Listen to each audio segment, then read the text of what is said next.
Subukan natin yung performance nitong ADB paakyat. Tingnan natin. Ang karga ng motor ko, ako plus nasa 100 kilos yung karga ko ngayon, kasi meron laman yung top box ko. Yung upuan may laman, sa top box sa ibabaw may laman pa rin. So estimate ko ano to, nasa 100 kilos yung karga ko lang ha. Idagdag pa natin yung timbang ko na siguro 65, ganyan.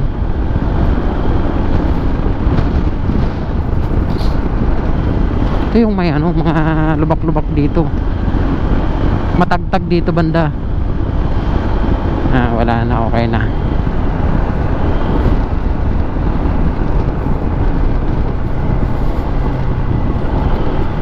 Matagtag dito.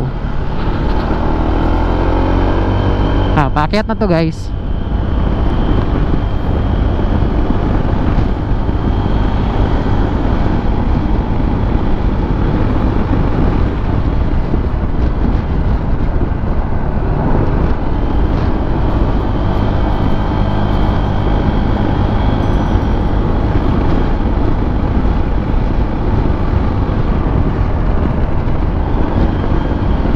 Di naman talaga natin makukuha yung full potential nito dito, pero masishare ko sa inyo yung ano, yung travel natin pataas dito.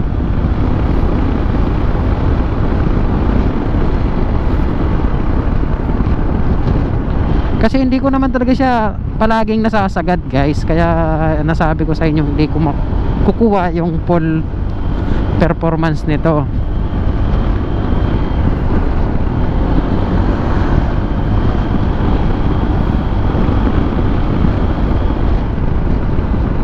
Pero malakas siya para sa akin.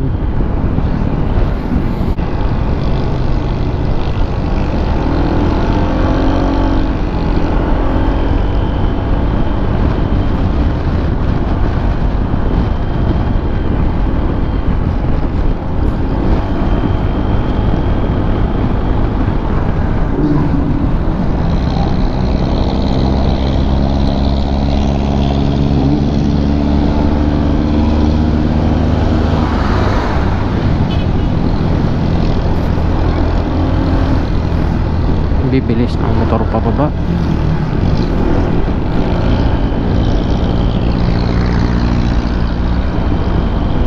Yung mga ano dito, mga tricycle dito guys, almost ano, mga barako talaga, pang akyatan.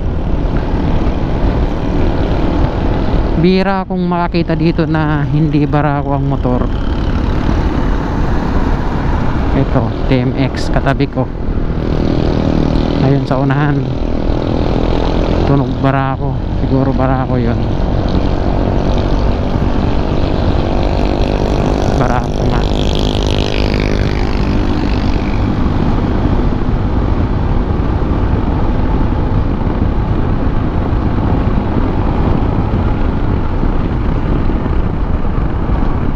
Puro na to paakyat, walang pa lusong dito kasi bundok to. Ayaw ko na sana magsalita, kumbaga ano, kagaya nung sa click na pinag-upload ko. Basta lang nag-video ako, di na ako nagsalita doon. Ayun lang sana gusto kong mangyari dito sa video na to. But may gusto akong sabihin sa inyo. Kaya ayan.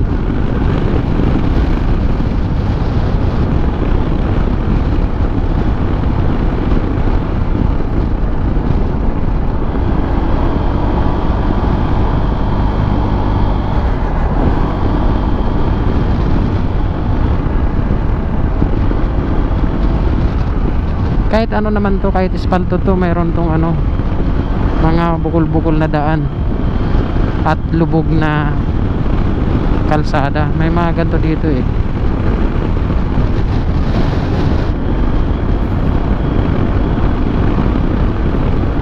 Oras natin 5:25 na ng umaga, ay ng hapon pala.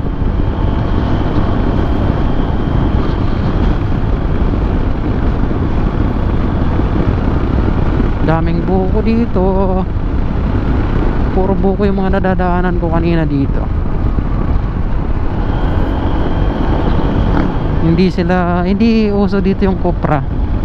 Kung sa amin sa Bicol uso doon kopra, dito naman Quezon Province at dito sa lugar na to buko.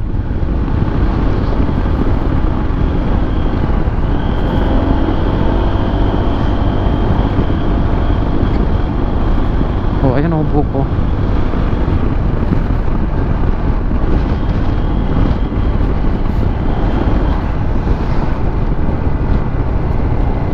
Matagtag ang lugar dito. Ayun, lalim.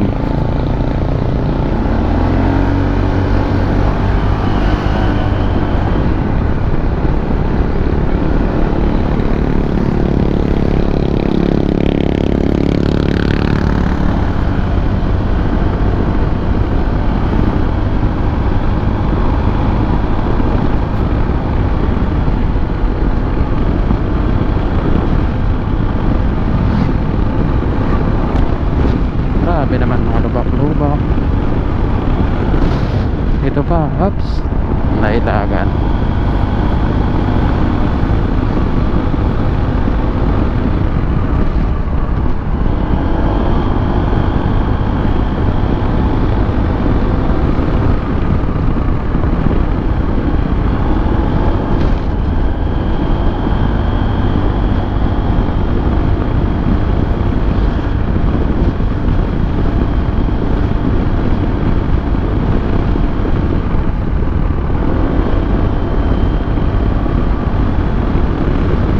Napaka-presko naman dito.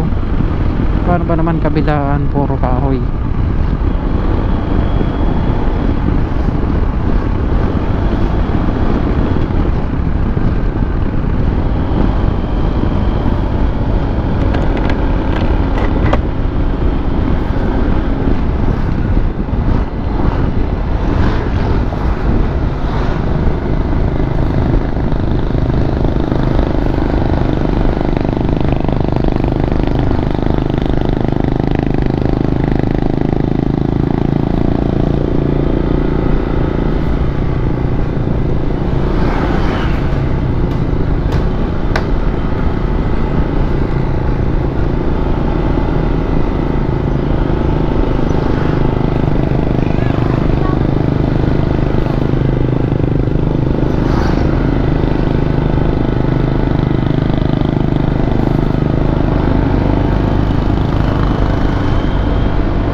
Kabaro tayo dito, ATV din, oh. Daming dala-dala, camping yata to.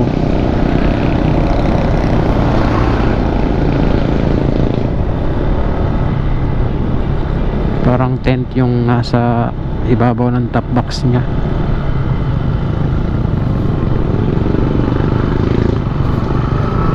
Puno. Pati sa unahan may laman, oh. Nice one.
Ito naman medyo patag ng konti.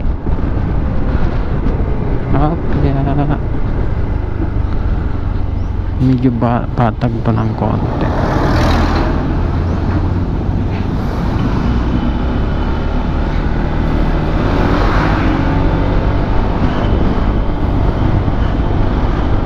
Lakas ng ano, pick up.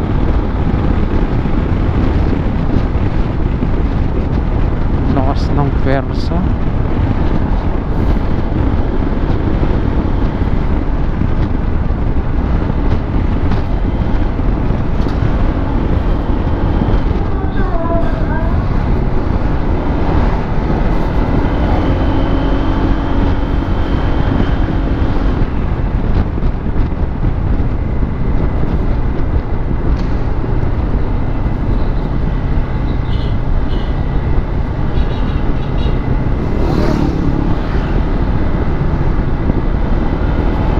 Nawala agad,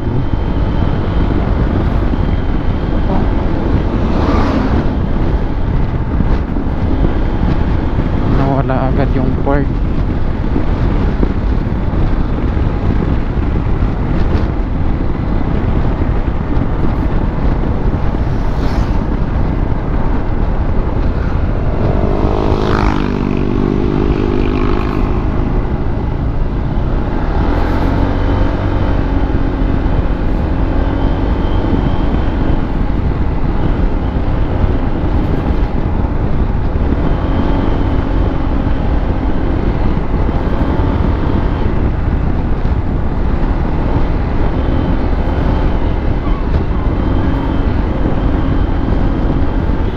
Uy, may aso sa unahan. Pag nasagasaan kayo, durog kayo dyan.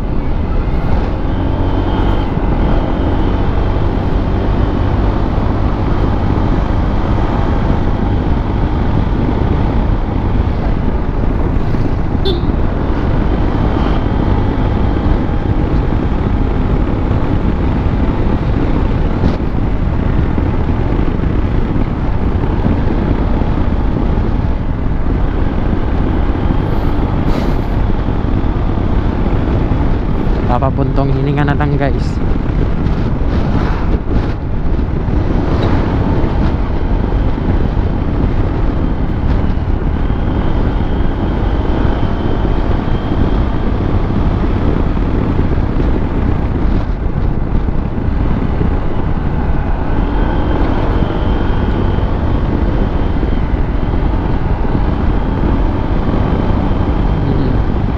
Pagkaalis natin doon sa ano, straight na yon, nagsimula na naman yung paakyat.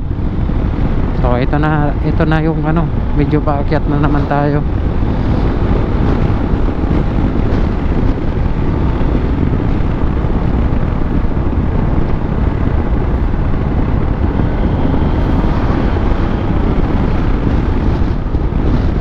Presko, ang ganda talaga dito magbiyahe sa lugar na to. Presko ng hangin. Ayan, oh. Sa mga nagsasabi na ano, sabi nila mahina daw yung ano sa akyatan. Di ko nga hindi ko nga nauubos yung ano yung bilis nito, yung lakas nito. Laging ang 50 lang. Kagaya nito, puro naman kasi liko-liko. Mabibitin pa kayo sa ano na to,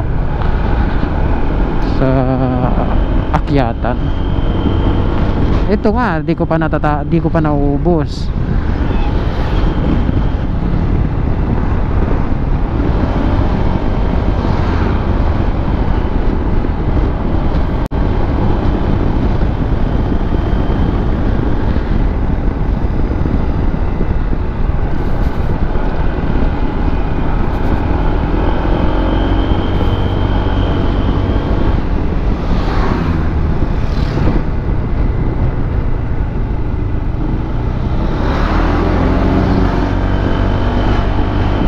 Pickup, natakas to siguro 200 horsepower to.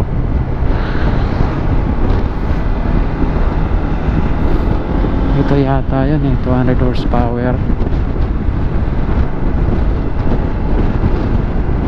Wow, ganda, espanto ang daan.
Ayun, palusong na to. Pababa na naman to. Wala na. Pag dinire-diretso tong highway na to, wala na tong paakyat. Puro na to palusong papuntang Infanta. Pero kakanan na ako dito sa ano na to. Ito. Kakanan ako dito. At puro na naman to paakyat. Grabe naman. Dito nalaglag yung susi ko guys, dyan. Tapos nakatakbo na akong siguro mga 15 km na yung tinakbo ko. Magpapagas na ako nun. Hinahanap ko na yung ano, susi ko kasi di ko na siya mabuksan, yung remote. Buti nahanap pa rin. Ayun, naghintay ako ng almost 45 minutes para makuha ko ulit yung susi. Naandar pa rin pala to kahit ano. Basta once na ma-start mo na to, tapos maiwan mo yung remote. Grabe naman paakyat to. Hindi siya mamamatay. Pag pinatay mo na, saka na lang siya na hindi mo na ulit ma-start kasi pinatay mo na siya yung makina. Ganun pala to.